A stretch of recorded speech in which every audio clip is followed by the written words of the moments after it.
Kaže, ajde uđi. Ja uđem krevet.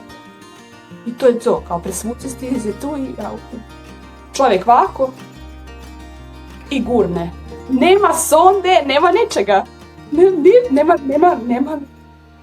Gledam ono, Bože, rekao, ovako su se naše mame, ono, znaš. I on ovako.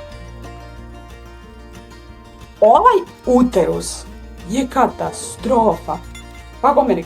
On je sam natek, on je izašao iz svoje, ono, što meni priča, znači čovjek je ovako, ono, znaš, popipo me, znaš.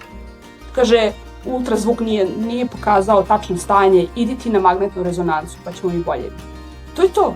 Odim ja na magnetnu rezonancu, vraćam se kod njega i on meni kaže, kako je neko mogao da vrati jedan embrion u ovakav uterus?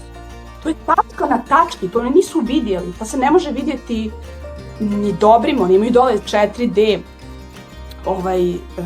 ultrazvuk, to se nije ništa vidjelo. To je na magnetnoj rezonanci potpuno drugi uterus.